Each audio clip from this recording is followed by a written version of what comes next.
Right, there we go. We're live on Facebook. Okay, we're live on Facebook. I'm Roger Green, and I'm the convener of Cambridge Stand Up to Racism. All of you that have joined us on this quite extraordinary political day in which we are seeing laid bare the really the total bankruptcy of the present government, and quite extraordinarily Boris Johnson tying himself to Dominic Cummings. But I don't want this celebration of unity and diversity to be eclipsed by a couple of these buffoons. We have such important things to discuss.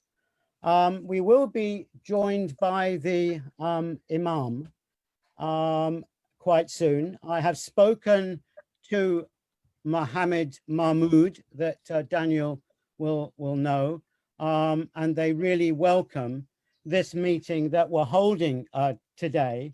And of course, we have to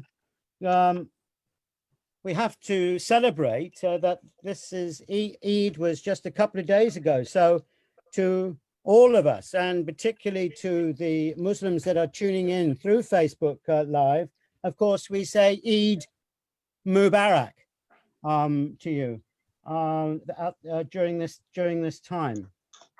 The last Zoom meeting that we had was an important meeting in which we Daniel was present and the Imam was present, and I think it's probably just worth remembering, this was back in April, that we stand in solidarity with our Muslim brothers and sisters in this very difficult time.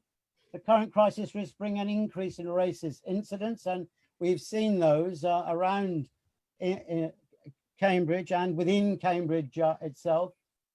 Muslim and other minorities have been at the forefront of fighting it, and at that time you may remember that the first 5 doctors that died from coronavirus were all Muslim. Since then, and I'm sure Kambiz will be dealing with this later, 22 out of the 23 doctors that have died of coronavirus have actually been from the BAME community. Extraordinary statistics that we will be discussing this evening. So the important issues that we're going to discuss tonight are, Daniel's going to have an introduction. I hope the Imam will come on soon and give us an introduction. And then we will move on to deal with the disproportionate death rate from the BAME community. And we'll also deal with schools. You know, it is extraordinary that they're pushing ahead with a large number of primary school pupils due to go back at June the 1st. Is it safe for them to go back? But Niamh, I hope, will be able to look at the effect that this will have on the disproportionate infection rate and death of BAME pupils, teachers, parents, grandparents, and the community generally. Teachers. Did I miss teachers out? Of course, teachers, very, very much on the front line here. So within this whirlwind that is going on, this political whirlwind, let's just remember some facts here about Boris Johnson. Let's not forget the racism of Boris Johnson. How did he refer to African children? Pickaninnies, a slave term with watermelon smiles. He's refused to apologize about that, as he has also refused to apologize about describing Muslim women wearing the burqa or the full veil as letterboxes or looking like bank robbers. He's never apologized for that. And Dominic Cummings is part of that same racist attitude. Just remember the Asian advisor to Sajid Javid, who was marched out of number 10 by an armed policeman, a member of the BAME community, in full view, being totally humiliated by Cummings.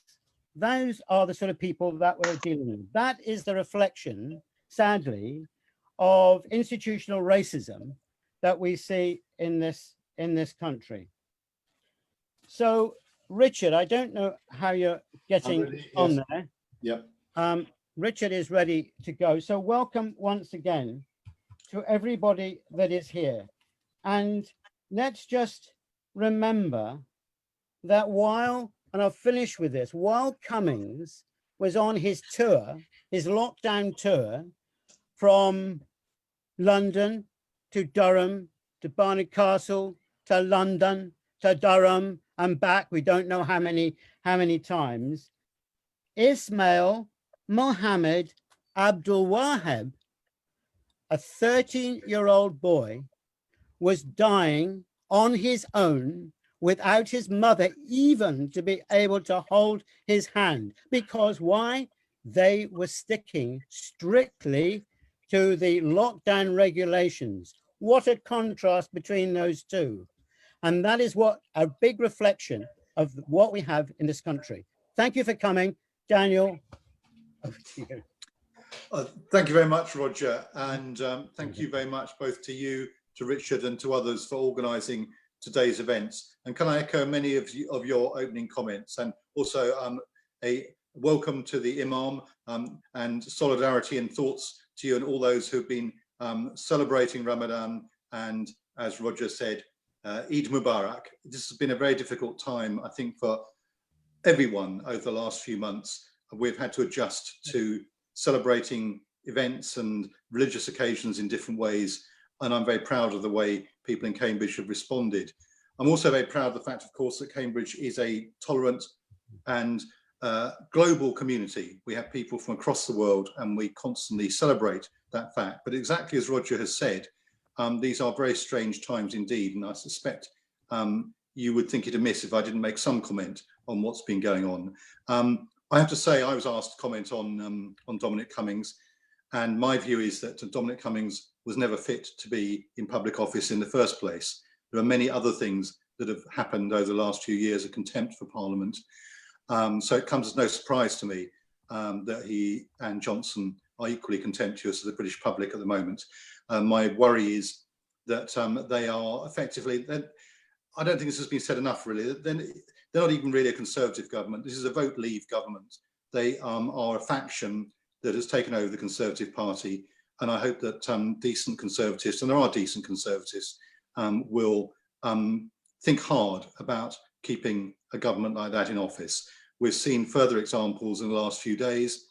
Anne-Marie Trevelyan, the International Development Secretary, casually retweeting really unpleasant tweets with long-established racist tropes. The Chinese community, as we know in Cambridge, I'm afraid, sadly, in Cambridgeshire as well, has been suffering from the kind of thing, I guess, sadly, that we still see, even in a city like Cambridge. But to have a cabinet minister just reiterating this kind of thing and suffering no sanction from it, I think is a sad reflection on the kind of government we've got. And just today, of course, we see that the Attorney General, Suella Braverman, who I have to say also in my view was never fit for high office, has just casually joined in the political fray in a way which is completely inconsistent with the role of the senior law officer in government. So the basic problem we have with the government is whatever one thought about the rules we had in this society, even those rules have now been completely torn up by Johnson and co. So these are very troubling times for everybody, and it's very important that people understand that we are in that very different situation. Sadly, it's not dissimilar from the situation that people in America find themselves in, and we just have to very much hope that people see the dangers, draw back from it, and push these people back to the fringes where they belong. On the subject that we're discussing tonight, Roger, I think it's pretty clear from the appalling statistics that the BAME community has suffered disproportionately. I think we've just seen statistics today which show of the 200 tragic deaths in the National Health Service, the BAME community is 3 times overrepresented. Now, there will be a range of reasons for that. And I hope that when the inquiries look into this in the future, there will be some serious thinking about it. Of course, there are many people from a BAME background who live and work in the health service, but even that does not explain it. I suspect, and this is only my perhaps rather ill-informed view, but I think what we're seeing is a reflection of deeply entrenched discrimination and economic disadvantage that many communities face. I think over time we may well see that the fact that people are often living in urban areas with poor housing, poor air quality and so on seems to me inescapable. That's likely to be contributing to this. So there are a whole range of issues here, which, to be honest, only reiterate what many of us have been saying for many, many years. We live in a very divided society. It's a good life for some in Cambridge, and we know that. Cambridge is a lovely city for most of us to live in. But even in Cambridge, it's a very, very divided city. And fortunately, we haven't seen quite the levels in Cambridge and the east of England that we've seen in other parts of the country. But that doesn't mean to say that we shouldn't be deeply concerned about it. So I think my message tonight, Roger, is that in many ways, this is only a reflection of what we already knew. It's only a continuation of a struggle that you and Stand Up to Racism and others have been fighting over many, many years. What worries me slightly is that I think we're in tough economic times ahead, and we know what happens when there are tough economic times. Blame is almost always cast on people who are vulnerable, sometimes seen as different, sometimes seen as being outsiders and foreigners. I don't think there's any doubt there's a danger of a rise of xenophobia and racism. Most of the British people will reject that. But we do know, and we've seen already, some signs of the far right reactivating, trying to use this crisis to peddle their particularly unpleasant and pernicious lies. So we need to be alive to all that, and we need to organise, as always. So thank you, everyone, for the work that you're doing. Thank you to trade unions. Niamh organised an extremely good meeting with the National Education Union for me on Friday. I'm in no doubt about the challenges and difficulties, and quite rightly, people's concerns about being rushed back to work, whether it's in schools or in any other workplace, without the proper protections being in place. It's quite clear what the Tories want to do. They do want to force people back. And I think it's quite right that people are cautious, and we only do that when we are confident that all measures that are needed are in place. So there are many things we'll be discussing over weeks and months ahead, I suspect. Political life goes on, I can assure you. Parliament will be part of that focus. Rees-Mogg and co are forcing MPs back in a way which many MPs feel is not safe. So I think we're going to see the next week or two, there's going to be quite a fight.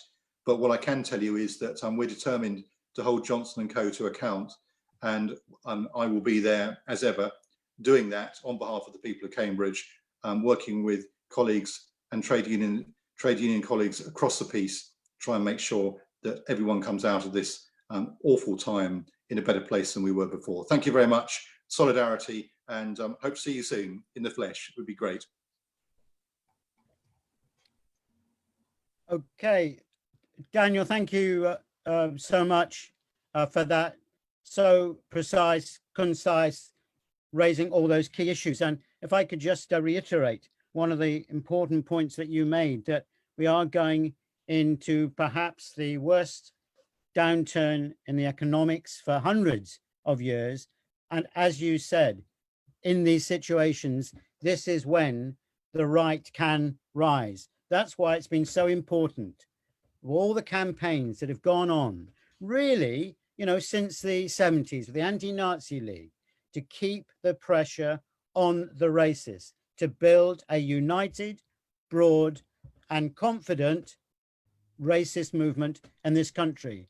And you locally have been so important in doing that, and I thank you very much for that input. Richard, can you hear me? I'm just slightly concerned. I'm picking up stuff that people are finding it difficult to actually log on to the Facebook Live. But it's working. There's people watching. There's comments coming in. Oh, fine. So Thank you.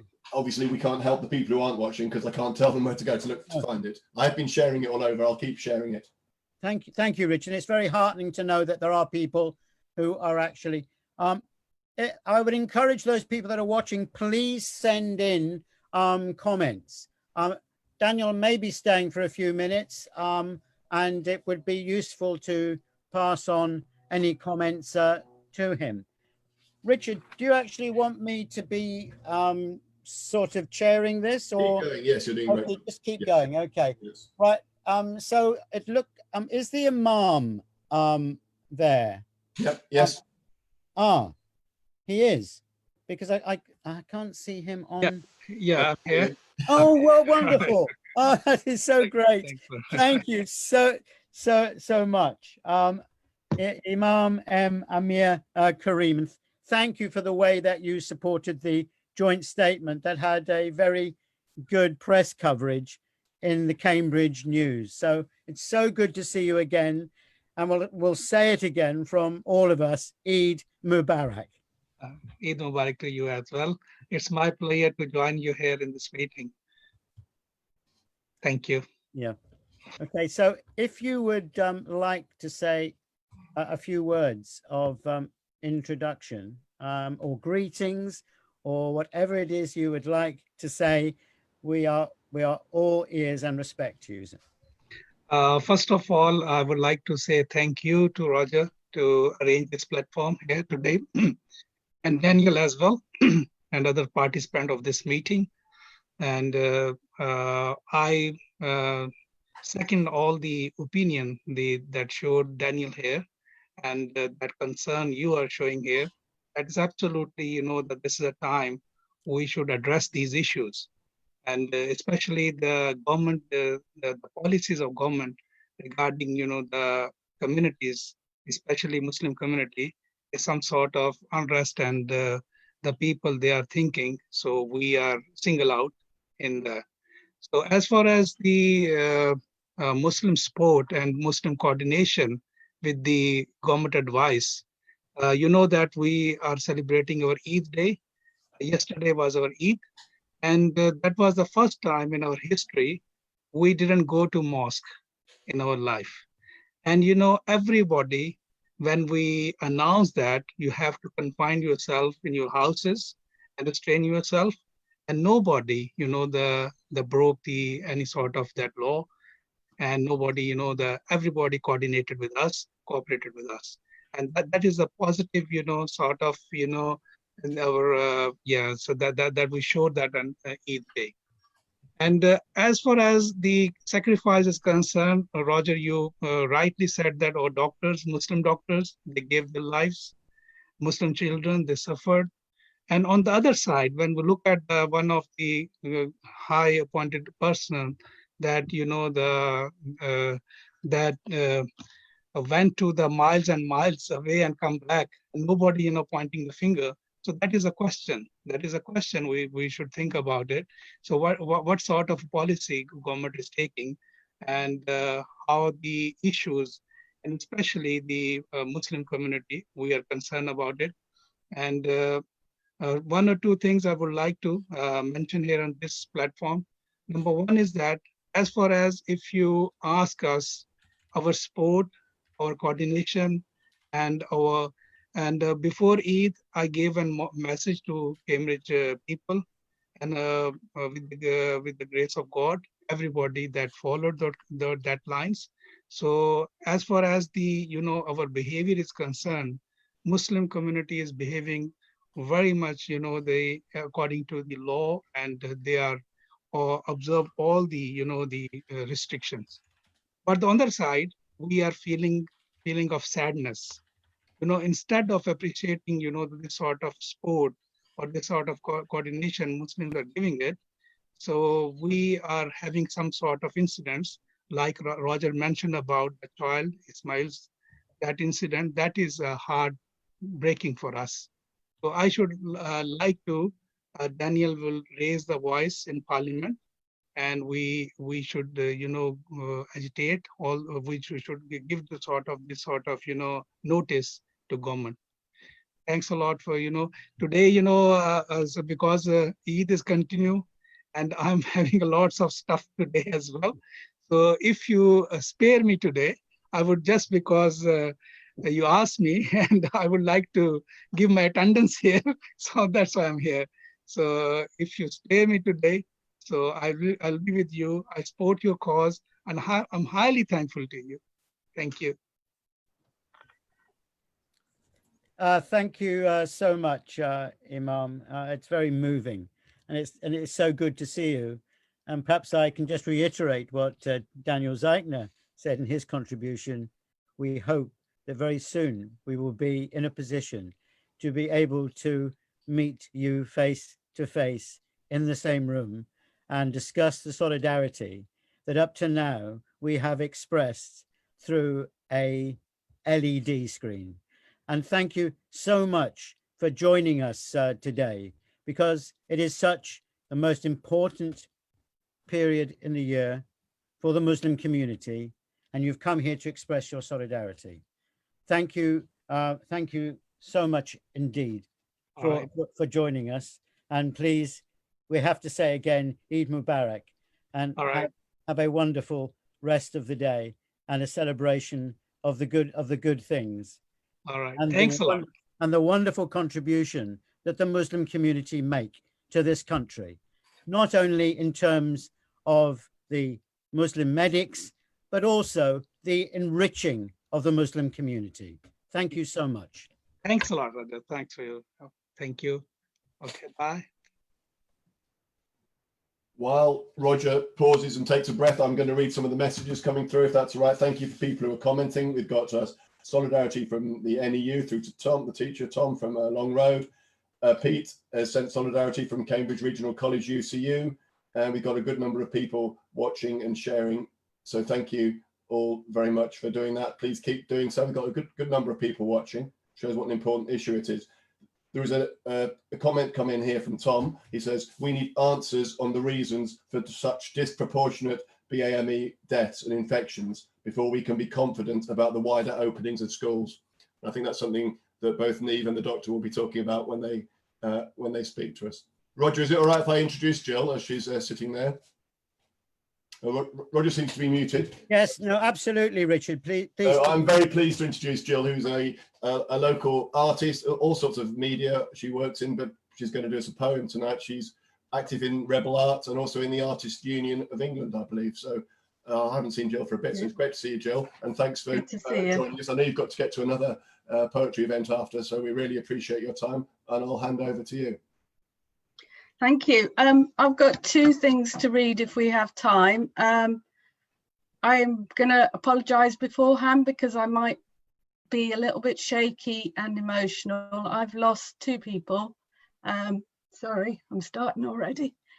I'm mixed race. I lost my cousin who is Mauritian and a young person.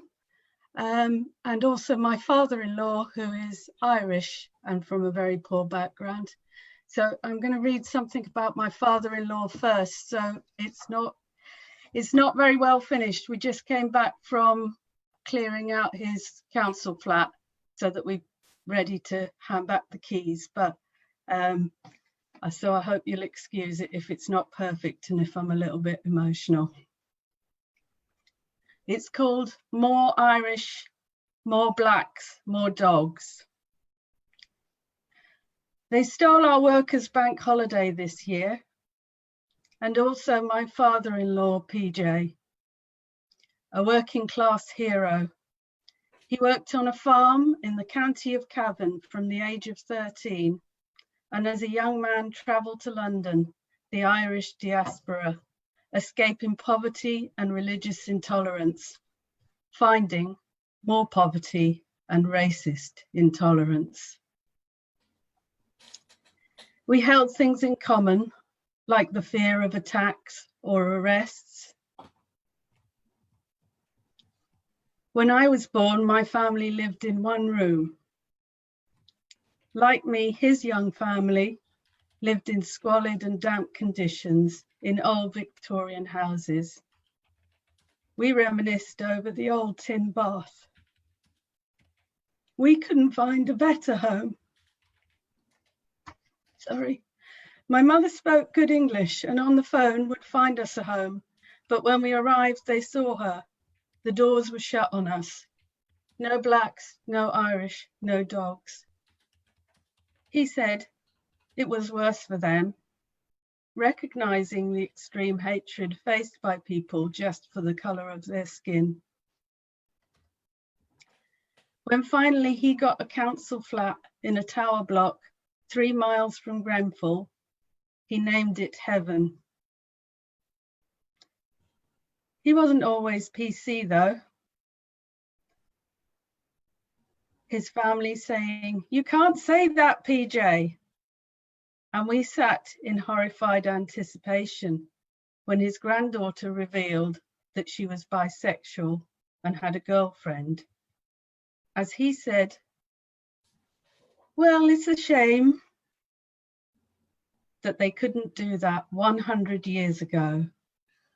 Why can't people just be allowed to be themselves?" He worked hard and became a shop steward, championing others facing discrimination. He was proud of his activist children and grandchildren, learning to use the Facebook and the Wi-Fi and liking their posts protesting about inequality. He particularly appreciated our activism at Dale Farm and in support of Grenfell. He always stopped to talk to homeless people. And now coronavirus and capitalism still kills. More blacks, more Irish, more poor. Thank you. That was incredible, Jill. That was so moving. Thank you so much. I know it can't have been easy. That was a brilliant piece of poetry. Thank you. Thank you. Jill, Thank you, Jill, so much. Up to you. I'm so moved by it. Thank you. Okay, thank you.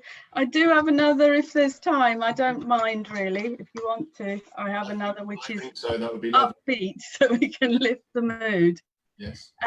Absolutely. So it's also, it has the same title. So it's also called More Blacks, More Irish, More Dogs.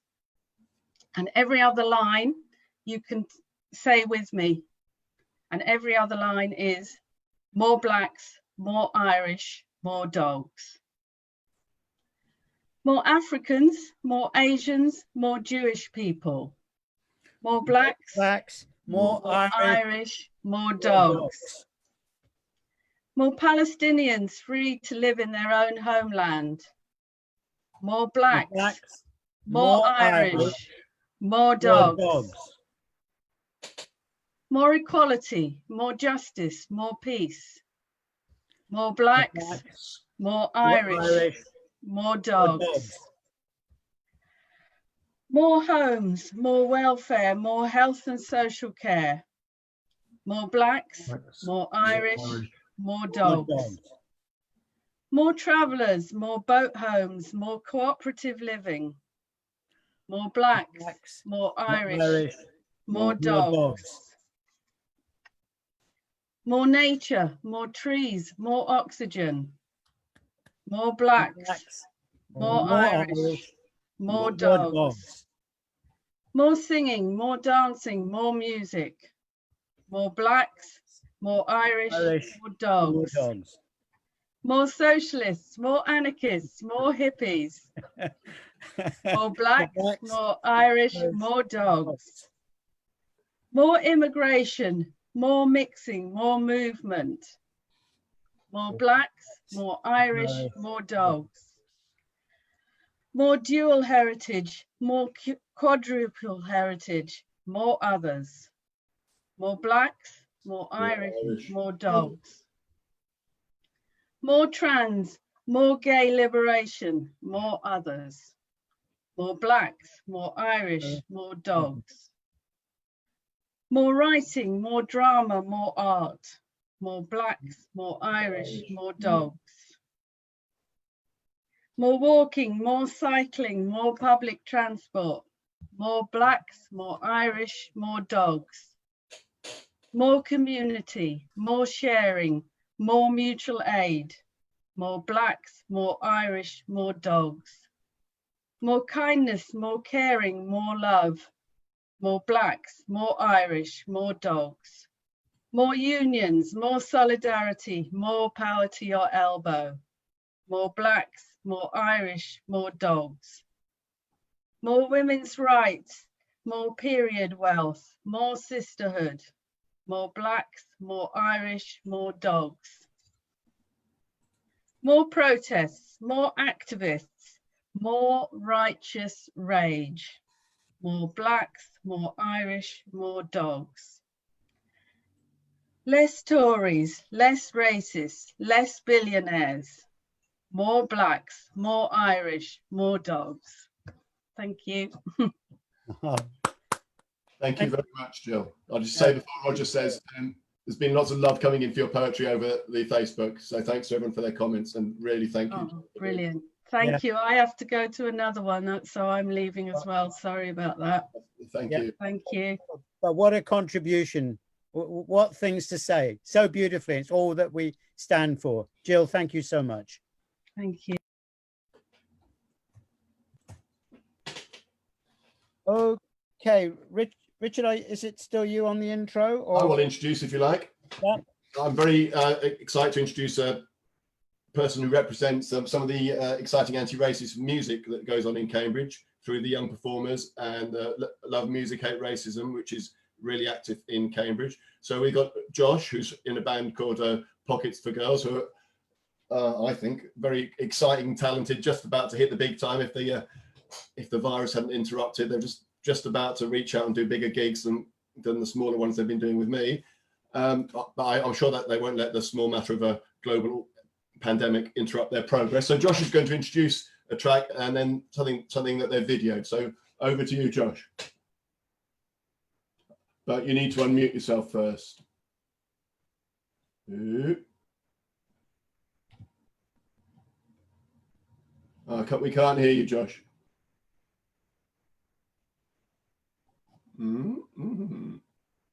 Right, try again. Can't hear you. What's going on there? Is your microphone turned on?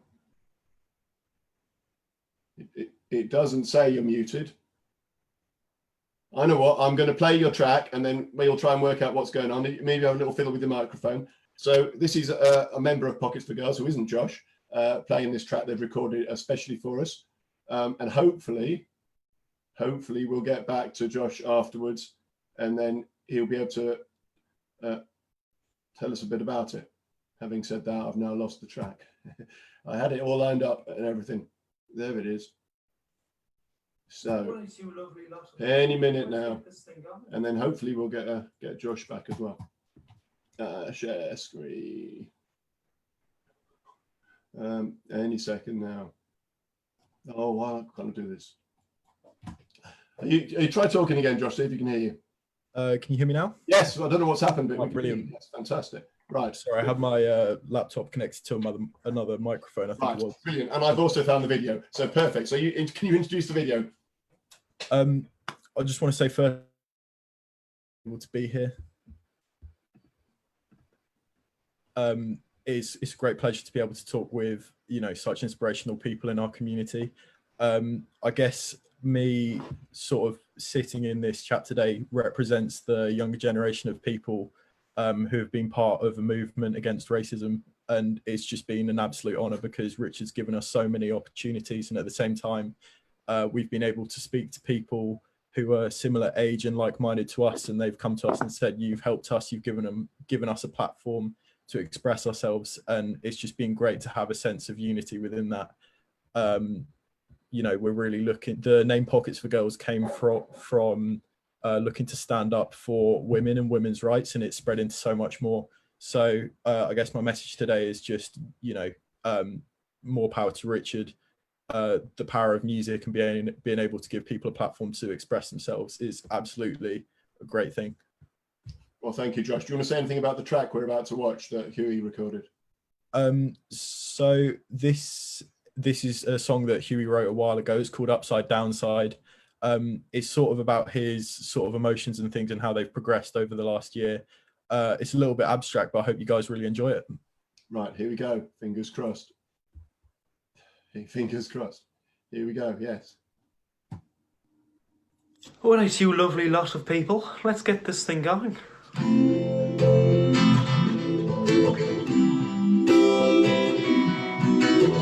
recording now.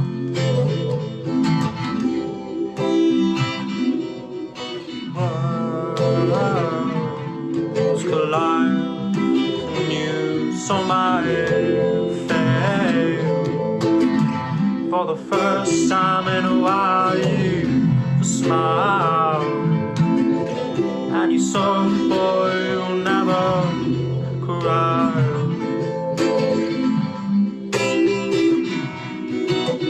One step at a time, my dear. You don't know where we're going. Better it out, my dear. You told me you were hungry. We're all the things told to me lies. We're all the things told to me, just butterflies wanting to fly. We're all the things told to me lies. We're all the things you told to me, just butterflies wanting to fly.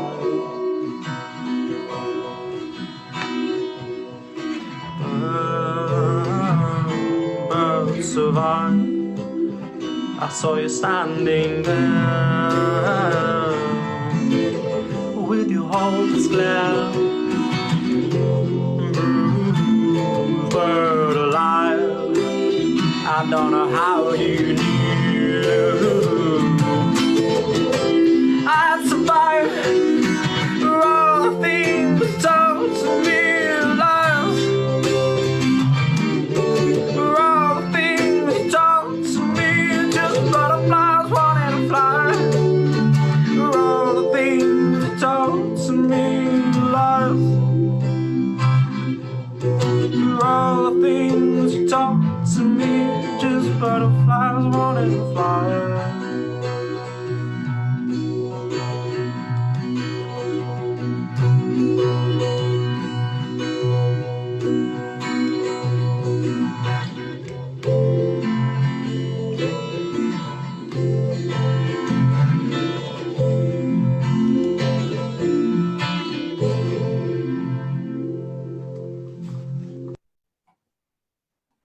Nice. Thank you very much, Huey, and thanks Very much, everyone.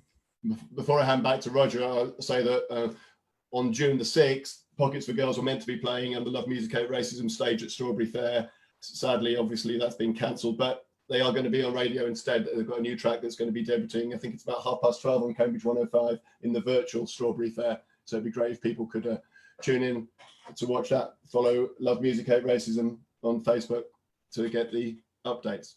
Roger. Yeah, well, I mean, that was just a lovely creative thing about unity and diversity, which is the heading of today's title. The diversity, so important.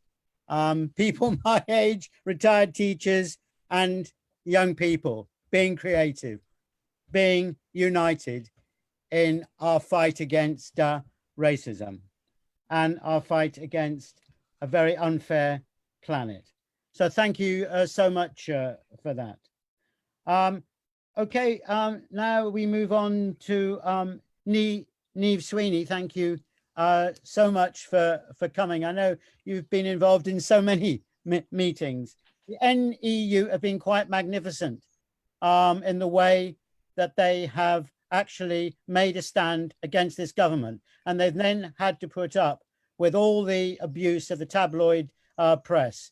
Quite disgustingly and unfair pressure that's been put on teachers. After all, teachers are already on the front line looking after a number of our children, of key workers, and we have to thank you for that. as a rep in City and Islington College for so many years, I know the pressure that reps are under. So thank you so much for finding the time and the commitment to be with us this afternoon and this evening. Thank you, Niamh.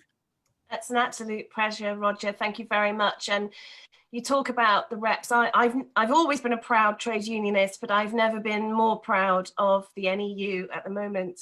From, you know, members, support staff members, our school reps, our health and safety reps, our school and college leaders. We are a united force and we will be listened to. You mentioned the school reps. I think it's really important to recognise that our membership has really benefited from the way that the government has handled this crisis, and so we welcomed an extra 200 reps to the Eastern region over the last couple of weeks, and I think that that shows that we are a united profession. And a lot of discussion in the media has been about lazy teachers not wanting to get back to the classroom. And as you rightly said, we are in the classroom at the moment. Schools are open. We are providing childcare and support for key worker children. Schools across the county and the city are providing IT equipment, internet connections. They're providing food and care packages for the children most at risk. And I think we have to acknowledge that some of the statements about us not wanting to get back to work are just not true. We are desperately challenging the government that we believe that the date of the 1st of June is too rushed and too soon. It is not safe. The government's own SAGE advice and the independent SAGE and the BMA have said that it is too fast and too quick, and that track and testing and isolation must be in place before schools go back.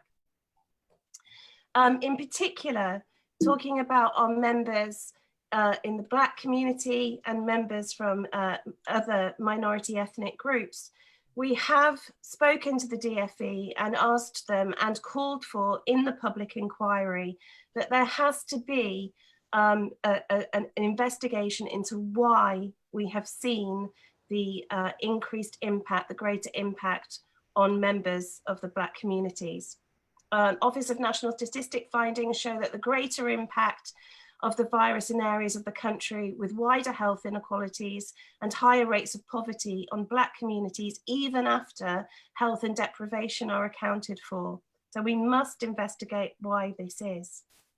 We talk about school opening. We have spoken to the government. We did a straw poll of our Black members on the about the 10th of May, and 70% of our Black educators said that they would feel very unsafe about returning to the workplace. So we have ensured that in our school checklist, in the information going out to workplace reps and health and safety reps, that there are areas of that checklist that directly address the issues of our Black members. We know that our Black members are more likely to work in schools in deprived areas. We know that our Black members are more likely to work in support staff roles, in special school roles, in schools where direct, intimate contact is more likely to happen with young children. So we are pressing the DfE on this, and we are encouraging our reps and all of our members to be actively involved in the plan of going back. We also say that should members be in a vulnerable group or feel unsafe going back to work, that work must be, or the opportunity must be provided for those workers to work from home. That while schools are not fully open and not working with a full cohort, that those members who are most at risk must be able to continue to work from home. We also have huge concerns about the age groups that are being asked to go back. We had more information from the government just this morning about primary and early years children going back, that these are the children who are least likely to understand social distancing or the need to separate themselves from others, and are most likely to need physical contact, reassurance, and comfort. That these are the children that struggle the most with going to school on a daily basis anyway. They struggle with being separated from their children, with anxiety, and normally it's the role of the school, the educator, the support staff to comfort those children. And social distancing is just not going to be possible. Now, the government has said that we need to get our most vulnerable children back. They're all of a sudden worried about disparities and inequalities in the education system. But what we're concerned about is that actually those children who have less access to IT or are more likely to suffer from an unequal education system are actually the ones that are least likely to want to go back. Their parents are the ones that are saying they want to keep their children safe at home, because we believe that children, you know, parents must have the confidence to know that their children are safe at school, but they also need to have the confidence to know that their children will be safe when they return home, and that they will be safe mixing with their family groups. We know that our Black and our Asian students and those from other minority ethnic groups, including the travelling community, are much more likely to live in multi-generational houses, are going to be much more fearful about returning to school or to college and bringing the virus back to their families. They're much more likely to live in shared accommodation, sharing bedrooms with other siblings. They're much more likely to have more social contacts. They're much more likely to have parents who can't work from home, who are carers or key workers. And so this added stress to some of these children is something that we're really concerned about. We're also extremely concerned that when we do go back, that we can't go back and won't be going back as normal. Nursery and reception classrooms have been stripped of play equipment, the sand pit, the water pit, the soft toys, the carpet area are being blocked off. Children are being, from the age of 4, 5 and 6, will be sitting at tables, not participating in play-led learning that they normally would. So we believe that there needs to be a recovery curriculum. We believe that, you know, we no household, no child that's unaffected by this crisis. Heard from Jill how close it can be to some of us in our communities. We need to ensure that the curriculum for years to come is there to support the health and mental well-being of the children who have been affected by this. We also need to make sure that our curriculum deals with racism on return, that our curriculum is fit for purpose. Too many of our children are deemed failures by our high testing regime that we have in education at the moment. And those children who have suffered most with isolation and most from not being at school or having connections to virtual learning are the ones that are most likely to suffer in the education system that we currently have. So we need to make sure that our education system doesn't discriminate further those young people who are already disadvantaged in society. And that's all I want to say at the moment, Roger. Niamh, thank you so much for that and for highlighting the point that all teachers, and you know, we were so concerned about this, the disparity and inequalities. Now, the disparity and inequalities has grown appallingly since how long is it now? 13 years of the Tories? It's got worse and worse. So, you know, the Food Foundation, for example, have said that during lockdown, there's something like, 5 million families where kids are going hungry. That's something that the government could do. The food tokens that have been given apparently are not easy to use in supermarkets.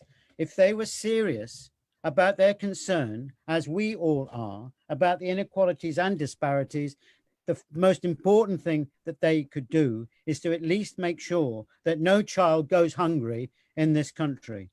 Thank you so much for that. That was really great, and we would all give a huge round of applause and solidarity with the teachers. Okay, Richard, I think that we have some more music. Yes, we've got, What I'm slightly concerned about, Richard, is the way that we're running out of time. let's go straight on with it then. So, what's your feeling? I think we should just go straight on with it. Marion introduces herself, so Yeah. Okay. lots of viewers, so I think we should keep going. So thanks to people who are commenting, and here's Marion on the piano. She's going to introduce it herself. Everyone, I'm going to play a piece by Florence Price. She was an American composer. She was born in 1887, died in 1953. She said of herself and her career that she faced discrimination on two fronts, because she was a woman and because she was black. And yet, despite this, she achieved a lot of successes. She had a symphony performed by the Chicago Symphony Orchestra. Her songs were sung by many of the greatest singers of the day. But as with many women composers and many artists, she was neglected after her death. But her work is really being rediscovered and given the recognition it deserves. So have a listen to as much as you can, because it's wonderful music. I'm going to play the second movement of her piano sonata. You can hear a big influence of American spirituals in her music, which I really love. So I hope you enjoy it.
Well, thank you so much, Marion. Richard, it is possible that Marion is actually perhaps listening on Facebook Live. So I think everybody that's here, I mean, that is just wonderful. Let's just give Marion a round of applause here. Unmute yourself and give her a round of applause. Instead of having two bits of music in a row, why don't we have the doctor talking now and then the next bit of music after? Is my suggestion. Yep. So Dr. Kambiz Boomla, who's been for decades a GP in East London in the heart of a very varied ethnic community. It's great that you're here today, Kambiz. Thank you so much for coming. Okay, and thank you for inviting me. I spent a very happy 3 years in Cambridge as the first part of my medical student training before coming down to London, where I was born. So just to kick off, without too much introduction, it's perhaps wrong to single out any particular victims of COVID, but actually I want to start off my talk by paying tribute to 5 local people in East London where I live, and because I think it gives always, if there aren't faces behind the figures, it really becomes, you know, something that happened somewhere else and so on. So Yusuf Ali was a driver for Tower Hamlets Council.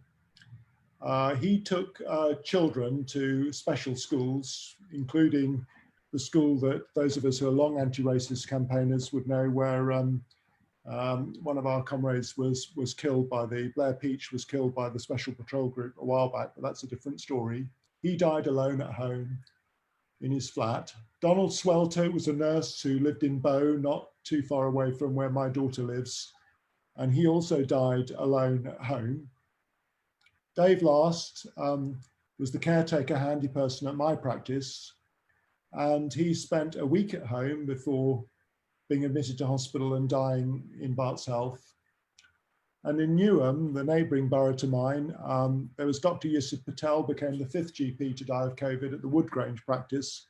And he died on the 20th of April. He started his practice in 1989 and built it up to 15,000 patients, and was a great trainer of practice nurses who went on to work in many other practices locally. And at Homerton, I knew Dr. Patel, and at Homerton Hospital, there was a particular doctor who I never knew, but it's been in the press. He was Dr. Abdul Mahbub Chowdhury, and he was age 53. And he was a urologist, that's a sort of kidney and bladder doctor, who died of COVID. And 5 days before he was admitted, he appealed for, and I quote, appropriate personal protective equipment and remedies to protect ourselves and our families. And he wrote to Matt Hancock, the Secretary of State for Health, about this. His son said he was so proud that his father had the courage to point out something wrong that the government was doing. His son said, I'm glad it's getting the attention now that it needs to protect NHS workers on the front line, because it pains me to say that my father is not the first, and he's unfortunately not going to be the last NHS frontline worker to die. And our teacher colleague talked about Black and ethnic minorities, teachers dying disproportionately. And my daughter is a teacher, and my son-in-law, just before lockdown, they both brought COVID back home to my granddaughter. They've fortunately recovered. My daughter was quite ill. She got quite short of breath. Son-in-law less so. But the head of department, who was a gay Zimbabwean, and he died. He had some underlying kidney problems. He died on a ventilator. So, you know, this is, you know, and out of the people I've mentioned, most of those, not all of them, Dave Last, my caretaker, was white, local East Ender, but most of them came from Black and ethnic minority backgrounds. And we know that of the deaths amongst doctors, you know, more than 90% are BAME, and the figures was about 71% amongst nurses. It may have changed since when I last checked those figures. And now there are 1.2 million people working in the NHS, and only 20% are from Black and ethnic minority backgrounds, but nonetheless, we're disproportionately dying. But it goes beyond NHS staff. So 35% of the COVID-19 patients in critical care in April were from BAME backgrounds, compared to 13% of the population And fresh figures from the Office of National Statistics showed that Black and Asian people are 4 times more likely to die than their white counterparts. Now, different studies show slightly different figures, but they all point in the same direction. And as an academic GP now, I can look at the figures from GP practices that we have access to. And this shows not deaths, but it shows who gets COVID, you know, and they show that if you're Black, you're twice as likely to get it than if you're white. And if you're Asian, you're 2.5 times more likely. So just getting it is sort of doubles your risk, but dying, it seems to go up to 4 times. And we're in the middle of looking further and trying to analyze all this now. And I'll say a little bit about that. But even when you take all the factors into account, they don't explain most of it, because sure, Black and ethnic minority people have more diabetes and die more than white British with diabetes, etc. But we have to ask ourselves why. And I think it starts with a long history of the institutional racism that's been at the core of British society, and it's rooted in Britain's imperial past. Now, you can just say that, but you have to kind of make it real. And if I look at how I was when I was a medical student and junior doctor, we had my first job was at St Leonard's, and at St Leonard's in Hackney, and they trained Filipino nurses. And Filipino nurses were enrolled on what was called then the state enrolled nursing scheme. And you got 2 years of training, and you couldn't really get promoted out of that. And Bart's, where I did the last 3 years of my medical student training after Cambridge, were where the sort of posher nurses went to be trained from more middle-class backgrounds. You know, in those days, it was true that if you were a boy, you were sent to medical school, and if you were a girl, your parents sent you off to go to a posh nursing school, you know. And there they were enrolled on state registered nurse training, and then you got a proper nursing qualification from which you could be promoted. And I'm going to go on and say how this affects your likelihood to get COVID. And it was similar for Black and Asian doctors who trained overseas. You know, that first generation of migrant doctors, I'm second generation really, you know, the first generation, you know, they got forced into sub-consultant grades. They were never allowed to promote up to becoming a consultant. And all those lower status healthcare professionals, you know, to a degree are still working today, but the more lower status you are, the more, and I think our teaching colleague said that, you're more likely to be in frontline roles with much more patient-facing time. I mean, I've got a good friend who's a consultant cardiologist, a white doctor. I really, you know, he only spends 2 sessions, you know, 1 day a week patient-facing. Because a lot of his work is administrative. I'm sure it's the same in teaching, heads of department and so on, you know. So that makes the difference. And it's that kind of the way that you're pushed into those frontline roles and the least desirable jobs in the NHS, probably the least desirable jobs in teaching. And those are also the workers who are under greater pressure to work without adequate personal protective equipment and training. Now, the BMA, my union, did a survey of all their doctors, and 64% of ethnic minority doctors said that they were forced to work with inadequate PPE, personal protective equipment, compared to 33%, more or less half of that of whites. And to compound that, the survey showed that they were much more afraid to complain about it because their jobs, in a way, were a little bit more precarious. And the general points in the general population, if you're ethnic minority, you're much more likely to work as a cleaner or a shop worker and be more exposed to the risk of infection compared to if you're a city banker who can safely work from home.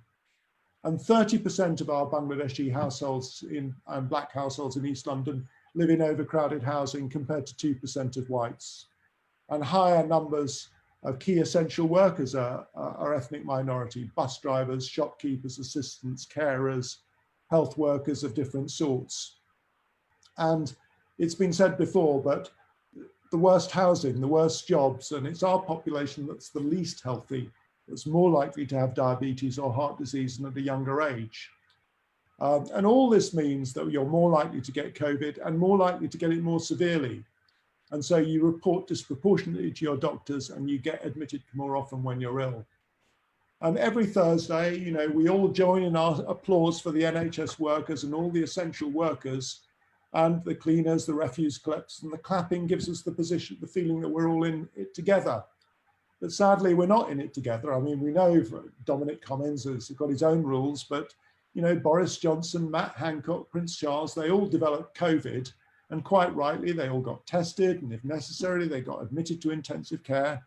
And hopefully they survive. But if you're frail and vulnerable, and if the NHS resources become overwhelmed, as they have done, you know, with all the cancer patients being excluded from hospital, then the lack of planning and under-resourcing, and actually the deliberate de-planning, because planning was at a higher level earlier on, has made all this inevitable. You've got the shortages of tests and ventilators. That means that more and more people get triaged out of hospital into care at home, and scandalously into nursing homes, back to nursing homes without being tested, introducing infections into nursing homes where hundreds of people, I think, will have died there. So all this, and then there's the way that this has been made worse in recent years by the hostile environment introduced by Theresa May in 2012. And this has meant that if you're part of the Windrush generation, or for any other reason you've got uncertain migration status, then you have a real and well-founded fear that going to hospital will mean that you will get reported to the Home Office, as Barts Health, my local hospital, is forced to report people to the Home Office. And then there's a risk that if you don't pay your bills, you'll get deported when the crisis is over. And we had that big campaign to exempt health workers from the very charges from working in the health service that they actually work in. £200 it started off at, going up to £600 more recently. And that, you know, fortunately we won that campaign, but actually those charges for migrant workers still apply to other people who don't work in the NHS. But, you know, not coming forward if you've got uncertain migration status means an increased risk of death for you, but also an increase for everybody else due to the infections not being isolated and then passed on. So as we come out of the crisis, I think we need to make some simple demands in the NHS. And I think the list I've come up with is very simple, similar to the list that Niamh has come up with, really. We need risk assessments done, where there are additional risk factors of being ethnic minority. Areas with large ethnic minority numbers need higher levels of personal protective equipment for all staff that work in those areas, because they're probably the most dangerous areas to work in. There needs to be testing and the fit testing for the mask prioritised for ethnic minority staff. And workplaces, I think, need to keep proper records of ethnicity and publish their figures. And we need assurances that staff will not be victimised for speaking out.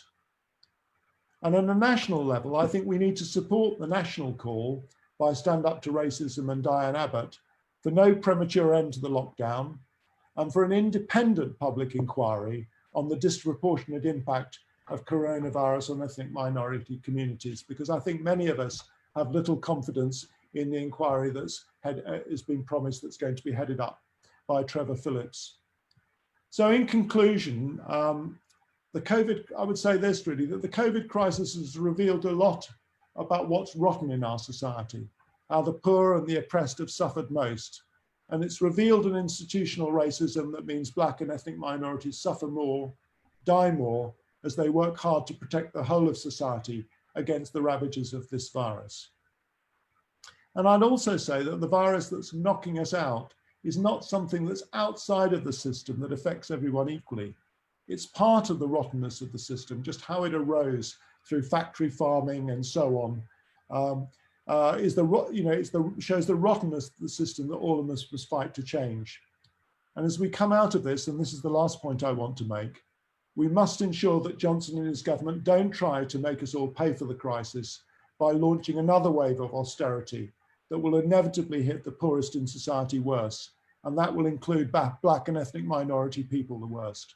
And instead, we need to build a movement. And I think this meeting is part of building that movement, that even in lockdown, we need to build that movement that will create a better society and in fact, a new world out of this crisis. Thank you.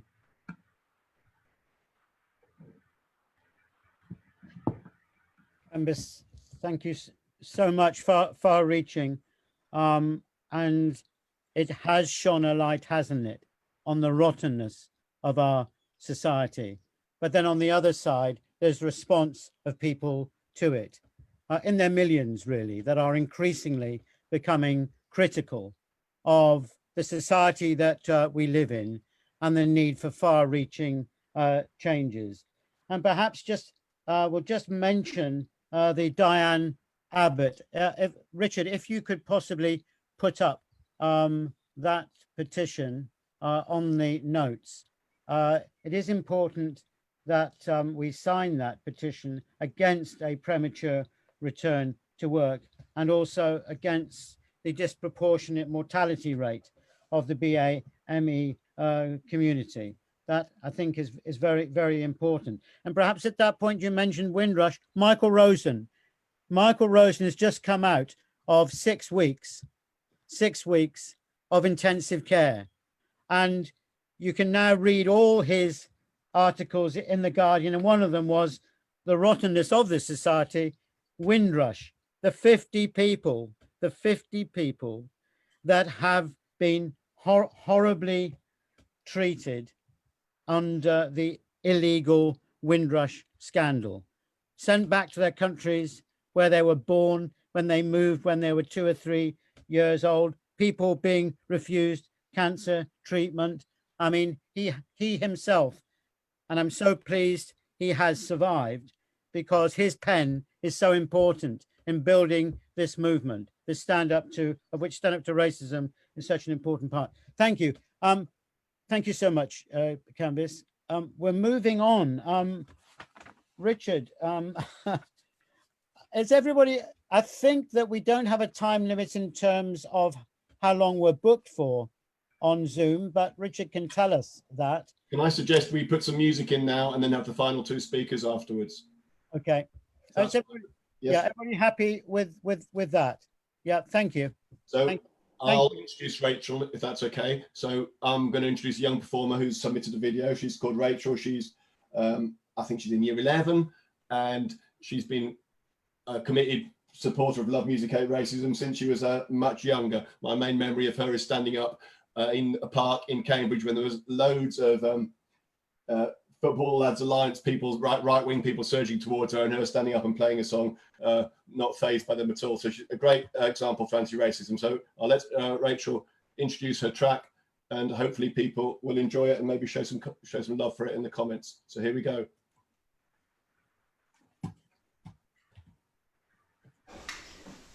So this song's called Days on End. It's a new one that I wrote last night, and it's inspired by the story of a young refugee.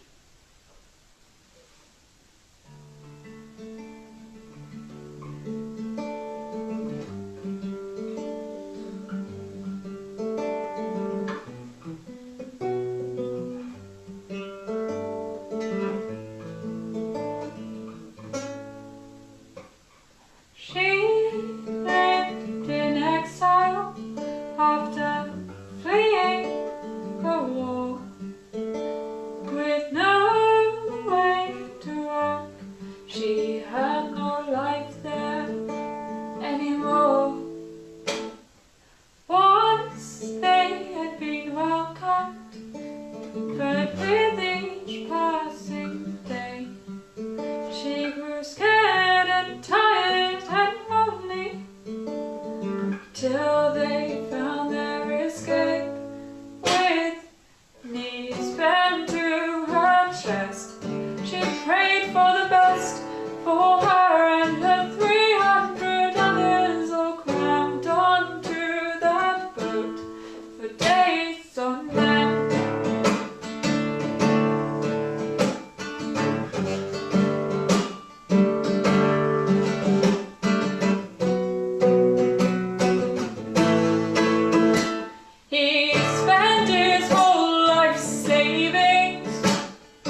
Why would she choose this one? With me spent to her chest, just praying for the best for her and the 300 others, all crammed onto this boat for days on end.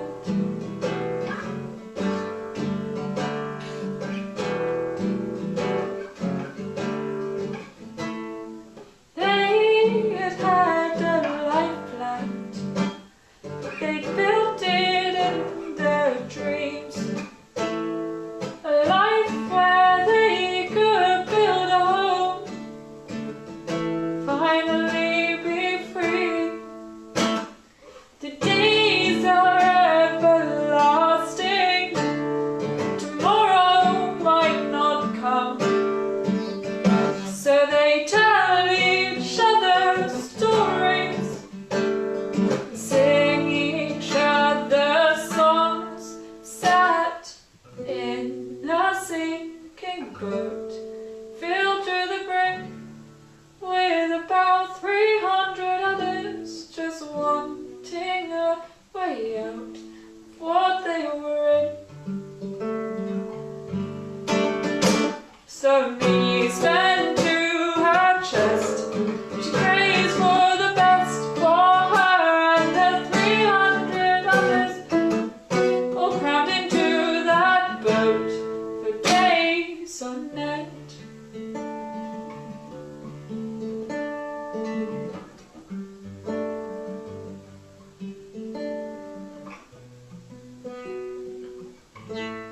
For days on end. Nicely done. Yeah. She does her own stuff as well. Stop share. Whoop. There we go.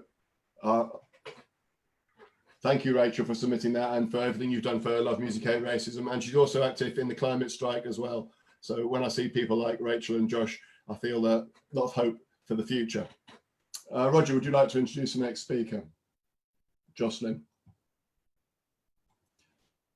But you'll need to unmute yourself. Yeah. Jocelyn, thank you again for coming. We had a very nice chat the other evening, saying about the problems that there were and how important it is to remain united and fight back, and the importance of events like this. Comments like that are very, very heartening. You had a wonderful poem when we had the Box Cafe stand up to racism event, of which Richard Rose talked about the Holocaust, a very moving poem. And thank you for coming to another Stand Up to Racism event and for all the support that you give Stand Up to Racism in Cambridge. Thank you very much. Jocelyn. Thank you, Roger, and thank you, Richard. United Kingdom, Wednesday, March 4, 2020, Royal Berkshire Hospital, Reading. 70 years, a woman dead, passing nameless into history. Alone when ill and dead when dying, unnamed, nameless into history. Coronavirus death, they say, the first one recorded, first one dead, they say. United Kingdom, Thursday, March 5, 2020, 100 cases, so they say, while some say more, 116, so they say. Coronavirus, not dead yet, may never be dead, yet caught, written down as numbers, ill, in Health Department records. United Kingdom, Friday, March 20, 2020, Harrow Hospital, Northwick Park, declares a surge in coronavirus patients, causing media panic, covering up in reams of words, absolving government cover-up. United Kingdom, Monday, March 23rd, 2020. Duty brings Conservatives to heel. Stay home, they say. Stay home, they tell us. Lockdown. Some receive a letter. Don't go out, stay in on pain of death. Stay in, shielded. United Kingdom, Tuesday, March 31, 2020, COVID-19 deaths skyrocket, as they say. News reports of 393 dead overnight, 180 the day before, Monday, 209 the day before that, Sunday. Total dead, 1,789. United Kingdom, Saturday, April 4, 2020. 637 dead that day, they say. Numbers escalating exponentially, and so too United Kingdom, Friday, April 10, 2020. 1,142 overnight dead. 1,142 dead overnight. United Kingdom, April 21, 2020, Tuesday. 828 dead that day, so they say. Total dead to date, 17,337 on Health Department figures. According to Health Department gurus, calculated cunningly, concealing deaths at home, in care homes, hospital staff omitted, nurses, doctors, assistants, cleaners, ambulance drivers, first responders, gone, dead. Truth will multiply the dead exponentially. So hence, and then to United Kingdom, Tuesday, April 21, 2020, same day, different number dead, depends on where you look.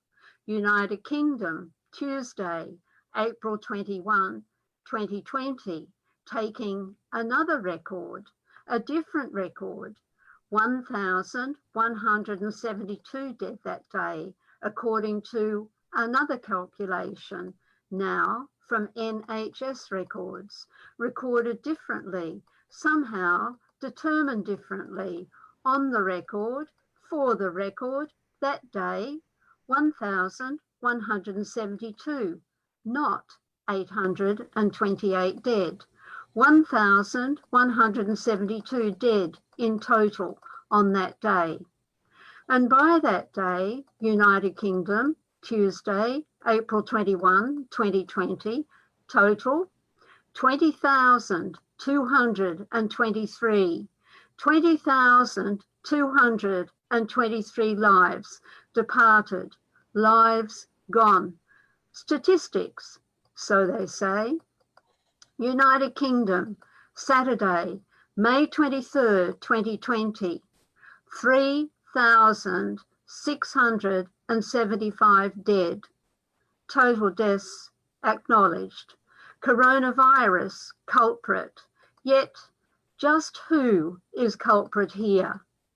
Government incompetence, responsibility neglected, the old, the elderly, those already ill, abandoned. Afro-Caribbean British cast off, Asian British and other ethnic minorities discarded. Refugees, asylum seekers, everyone dispensable. What takes a government on this pathway, Eton trained and Eton focused, caring not for each life ended, covering up the numbers cruelly, everyone expendable, everyone except their own. Yet to us alive and living, free in heart from Eton's deadly hand, can know only that it matters. Lives matter. Every life matters. The dead count beyond statistics, count as real. Every death, a life dimmed, light gone. Every death, a light dimmed, light gone.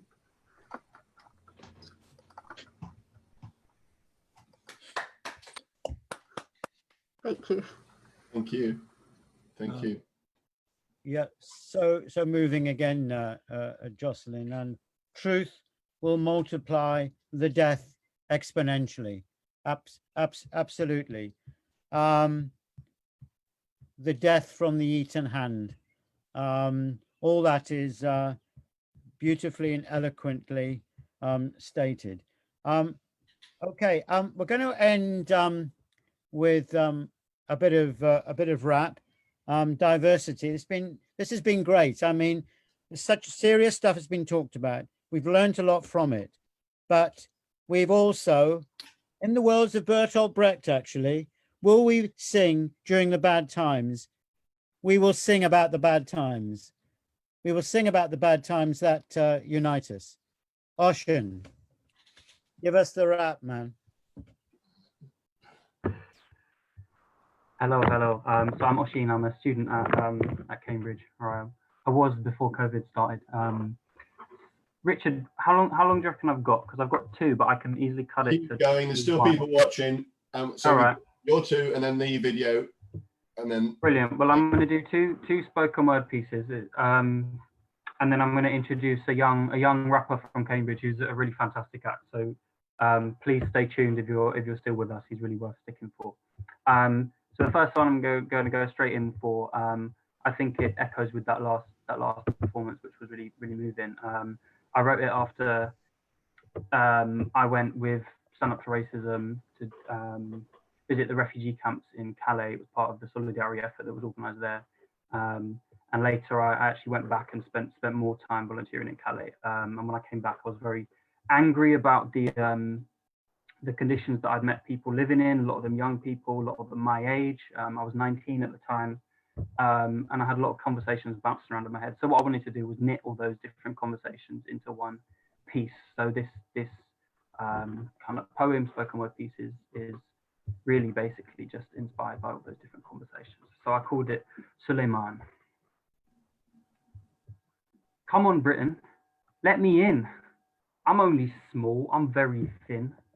Won't take much space to fit me in. Come on, Britain, let me in. Come on, Britain, let me in. I can speak 5 languages, have a degree in engineering. Come on, Britain, let me in. Come on, Britain, let me in. Can't you see I'm wearing Arsenal kit? I'm Wenger out, not Wenger in. So come on, Sadiqi, let me in. Come on, Britain, let me in. For the longest time, you've been my only dream. I've heard the English people are very kind, so I'm sure they'll let me in. Come on, Britain, let me in. In my country, there's a war just like the Syrians. You said you were helping when you sent soldiers over there.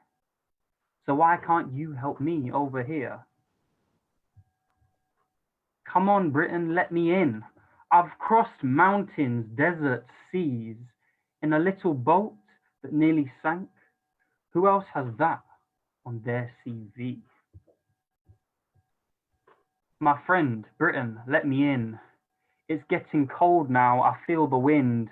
We sleep in forests or on the street. Please now, Britain, let me in. I'm scared now, Britain, let me in. The French police hit me with a stick. They took away our tents and things and sprayed tear gas. It really stings. Quickly, Britain, let me in. They took my friend, now he's in prison. And little boys keep going missing. Who knows what nightmares they'll be living. Okay then, Britain, if you won't let me in, I'll find other ways to reach my dream. 8 people in a lorry, tightly squeezed in. If I could, I'd surely swim. Why, Britain, won't you let me in? Is it the colour of my skin? Or is it because I am Muslim? Come on, Britain, let me in. Come on, Britain, let me in. Can't you see we're all slowly dying? If the crossing doesn't kill us, the cold surely will. All because you didn't let us in.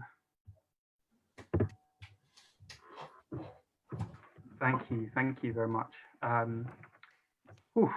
bringing back some emotions there. I'm going to move on swiftly to my next piece, which is a little bit more upbeat. I'd say it's probably more angry. We've got a lot of anger here about racism and society and all of that. I grew up in South London, in vibrant, multicultural South London, listening to all kinds of different fantastic types of music.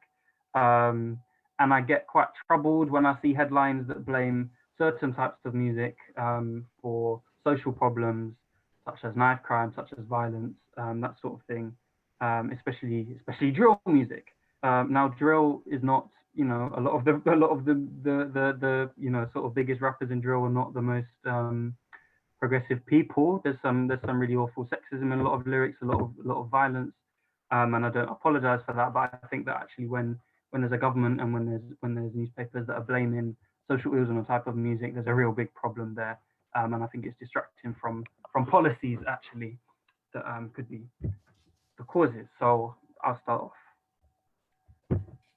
They say that drill makes you kill, and that rap makes you stab. That beef between ops comes from hip hop and trap. But please don't believe what you read in the media. There's more complex reasons people are living in crap. They said that reggae makes you riot. So turn your music quiet and there would be no crime if we just banned all grime. But that ignores the poverty that is the root cause of robbery. It's austerity, not Spotify, that's causing this fuckery. Now don't get it twisted. I wish like hell there existed a day where 16-year-olds didn't carry blades, where drug dealing wasn't the only option more appealing than a life struggling by on minimum wage. But to cure all this hurting, we need public services and not a government that was set on taking them away. It's a piss take they blame mixtapes instead of helping the victims, the mothers and families that are living in pain. Now let's say we're assuming that all crime comes from music and that doing things wrong comes from listening to songs. Let me ask the police what the tune and the beat is that makes them brutalize innocent young black people. I'd hazard a guess and say it ain't Afro beats, yo. They say that drill makes you kill and that rap makes you stab. But Mrs. Prime Minister, what music made you bomb Syria? Because if we're following your logic, which I think is quite sinister, shouldn't we find out your style and ban that? Talking about trap. Well, thank you very much. I think it's been a fantastic evening with some fantastic speakers and acts. So I'm going to introduce the last act.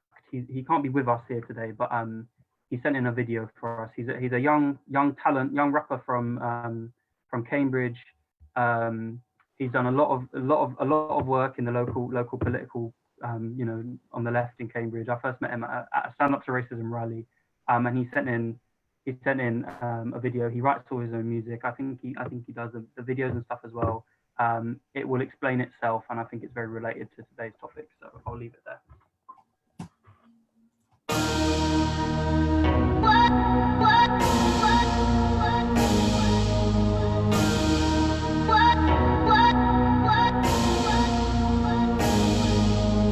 I hope the honourable member begins to understand.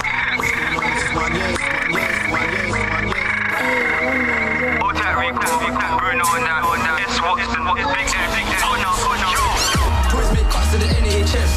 Big round bone, and they cutting up feds in the social care. Like these men chat about knife crime, more than they cutting up things with chest. Men chat about DIG, but David dashed and he left his friend. What are you trying for? Toys make cuts to the NHS. Big round bone, and they cutting up feds in social care. Like these men chat about knife crime, more than they cutting up things with chest. Men chat about DIG, but David dashed and he left his friend. Who's with it? With it? Big cuts play so hard, but you grab a label form and fill it. Like 18 crews are biggest. Man be jumping parties, come like the Tories works unfinished. My man come so red, but a few months back he was green like spinach. LD went into the drama, then yellow come like banana. They love the Brexit palaver. We made them run to the mama. They lost the young, gained the farmer. They lost the youth, tried get it back by legalizing marijuana. You man are funny, give me laughter. knock knock and the labour. I think it's red in hair. My young G gotta protest and he's gotta make it there. Society ain't equal, so we gotta make it fair. London so labour, that's why I rate it there. They're making enemies. These man love her input with dead austerity. If you rate those cuts, my guy, you ain't no friend of me. Manifesto whipping, but you don't know the recipe. You don't know the recipe. I don't know if you heard of this. But when you ain't no conservative, you must should be observative. Yeah, Labour is the alternative, unless you love cutting servitives. Wait to death, that's affirmative. Labour Day putting works in this. You should know that I voted red, bro. You voted 2 years, you should have said so. You weren't bred, should have got the Tesco. Know that here, that came with next flow. I'm yeah, 1 year, I'm the best, bro. Come round there, I got the next flow. LAB, that's my death, bro. LAB, that's my death, bro. Tourists make cuts to the NHS. Big round bone, and they're cutting up feds in the social care. Like these men chat about knife crime, more than they're cutting up things with chest. My friend chat about DIG, but David dashed and he left his friend. Tourists make cuts to the NHS. Big round bone, and they're cutting up feds in social care. Like these men chat about knife crime, more than they're cutting up things with chest. My friend chat about DIG, but David dashed and he left his friend. Dashing it. All the guys, young M shafts, everyone knows, M block, you get me, you heard me.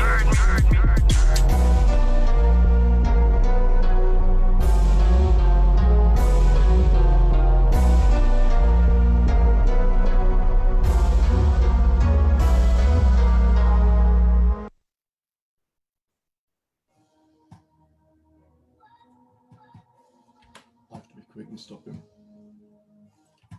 Thank you. Thanks, Oshin, for that and for introducing that one. One of the good things about doing online meetings is you get people from around the country and around the world. You've got a fan in Swansea, Heather, Swansea poet, has said how much she enjoyed your poem. So thanks very much for that. And thanks everyone who's been watching and commenting and so on. I think Roger wants to say something before we look at some pictures as we leave you, actually. How can you follow that? I mean, you know, this is great, isn't it? We've had trade unionists, we had community leaders, we had the local MP, and we've had this wonderful expression of youthful creativity and creativity generally. That's how we're going to build an important national movement, isn't it? Just as we built the Anti-Nazi League, Rock Against Racism is so important. Now we've got a big task in front of us, as Daniel said. We're going to need to keep strong. We're going to need to build stand up to racism. How we do it is what we've seen tonight. And I must say a special thanks to Richard. Richard, you've been absolutely brilliant, mate. Tying it all together. And Richard and I almost have daily contact with each other. We each hopefully help each other in this fight against racism. Thanks all of you for coming. I would advise just to look at these pictures that have been drawn by a supporter of Stand Up to Racism, and they're now over 100. Every national health worker, doctor and nurse and ancillary worker in the National Health Service has been drawn by Nick Potamitis. Thank you, Richard. Thank you all. Thank you. So as you look at these people, every face is a story, isn't it? It's a family who's lost somebody. As each picture is a tragedy, and there's many more. We couldn't put them all in.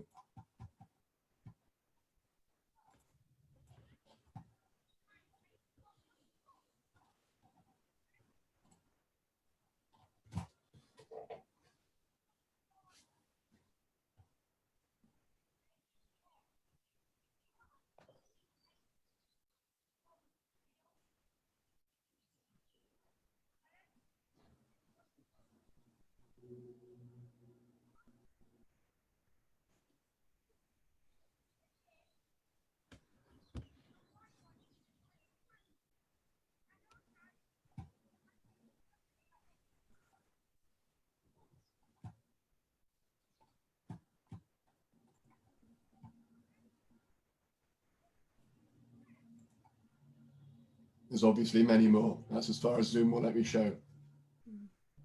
Thank you everybody for watching. If anyone can afford to donate to Stand Up to Racism, the link is at the top of this video. I'm going to say, shall we all say goodbye then? Yeah. And then we'll go. Thank you. Bye. Thank you. Bye. Thank you very much. Thank you.